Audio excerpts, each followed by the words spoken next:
स्वागत है दोस्तों आप सभी को हिंदी कहानियाँ की एक और नई कहानी में। आज की कहानी एक छोटी लड़की के बारे में है। कहानी शुरू करने से पहले अगर आप चैनल में नए हैं तो सब्सक्राइब करके बेल आइकन को दबा लीजिए। पलासी का युद्ध 1757 साल में हुआ था।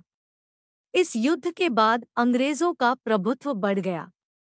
ईस्ट इंडिया कंपनी ने धीरे धीरे देश पर शासन करना शुरू किया, भारत का शोषण किया। यह सब कुछ स्वतंत्रतावादी बर्दाश्त नहीं कर सके, इसलिए उन्होंने क्रांति और विद्रोह शुरू किए।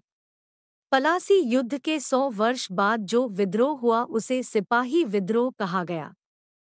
सिपाही विद्रोह की बात करें तो सबसे पहली बात जो मन में आती है नाना साहब के नाम। नाना साहेब वही व्यक्ति थे जिन्होंने भारत के विभिन्न हिस्सों की यात्रा करके अंग्रेजों के खिलाफ एक गुप्त संगठन बनाए थे। उन्होंने सैनिकों के दिलों में राष्ट्रवाद की आग जलाए थे। नाना साहब के नेतृत्व में कानपुर पर आक्रमण हुआ।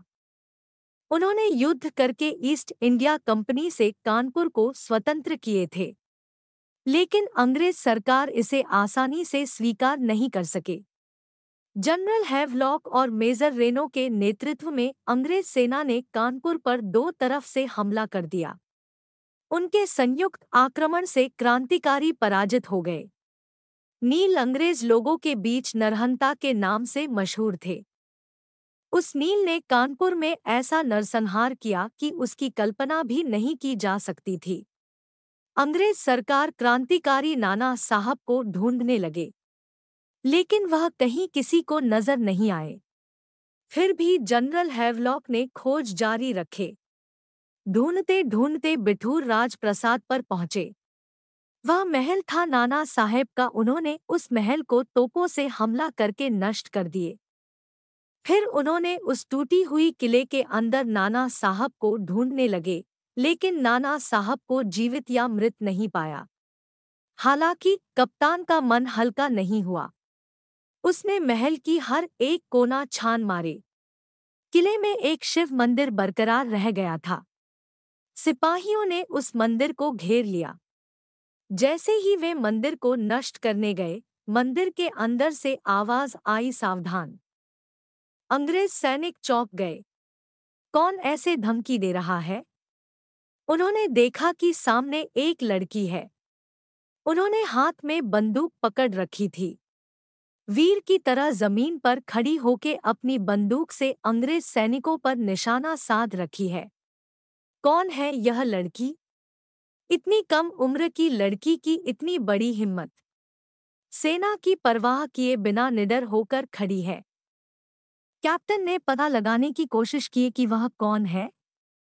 पूछने पर पता चला कि वह नाना साहब की बेटी मैना है। कैप्टन को यह जानकर खुशी हुई कि लड़की नाना साहब की बेटी है, इसलिए उसने सैनिकों को उसे मारे बिना पकड़ने का आदेश दिया। सैनिकों ने कुशलतापूर्वक मैना को पकड़ लिया। कैप्टन ने पहले मैना को छोटी बच्ची समझकर प्रलोभन दिया। बहुत कुछ चीजें देने को वादा किया और कुछ चीजें दिए भी। उसे अपना बनाने की कोशिश की। शुभचिंतक की भांति पूछ रहे थे, तुम्हारे पिता कहाँ है? मैना ने कही कि उसे नहीं पता कि उसके पिता कहाँ हैं। मैना की जवाब से कैप्टन संतुष्ट नहीं हुए, इसलिए वह बार बार नए नए प्रलोभन दिखाते रहे, लेकिन सब व्यर्थ गया। मैना ने वही एक जवाब दिया, मैं आपको नहीं बता सकती कि मेरे पिता कहाँ हैं। कैप्टन ने देखा कि सीधे तरीके से कुछ नहीं मिल रहा, इसलिए उन्होंने दूसरा तरीका अपनाने के बारे में सोचा। फिर उसने आंखें बड़ा करके दांत पीसकर पूछा, सीधे सीधे बताओगी या चाबुक का मार चाहिए? मैना ने कप्तान की ओर देखकर कहा, आप यह उग्र रूप दिखाकर मुझे डरा रहे हैं। लेकिन मैं डरूंगी नहीं और मैं तुम्हें कुछ नहीं बताऊंगी। मैना के जवाब से कैप्टन नाराज हो गए और उसने कोड़े मारने का आदेश दिया। छोटी लड़की पर एक के बाद एक कोड़े पड़ते गए और कैप्टन लड़की के पिता के छिपने का पता पूछते रहे। पिटाई से मैना लहूलुहान हो गई। फिर भी उसने अपने पिता का पता नहीं बताई, बल्कि उन्होंने दृढ़ता से कहा, भले ही मैं मर जाऊं, लेकिन मैं अपने पिता का पता नहीं बताऊंगी। मैना की ऐसी दृढ़ता देखकर जनरल हैवलॉक क्रोधित हो गए। उसने फिर सैनिकों को आदेश दिया कि इसके हाथ पैर बांधो और आग में फेंक दो। आदेश मिलते ही सिपाहियों ने मैना की हाथ पैर बांध दिए। उन्होंने सामने आग लगा दिए।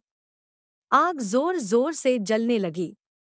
सिपाहियों ने मैना को आग में झोंकने का प्रयास किया। वह मैना को आग के पास ले गया और पूछे, तुम्हारे पिता कहाँ है? यदि तुम सच बताओगे तो तुम्हें जाने दिया जाएगा। फिर भी मैना निडर रही और बोली, चाहे मुझे आग में झोंक दिया जाए, मैं कुछ नहीं कहूंगी। यह सच है कि क्रांतिकारी राजा नाना साहेब मेरे पिता है। उन्होंने जो कुछ किया वह सही किए हैं। मैना की रोकथोक जवाब सुनने के बाद सिपाहियों ने मैना को आग में फेंक दिया। यह सच है कि अग्निदेव ने मैना को भस्म कर दिए, लेकिन वह अमर हो गई।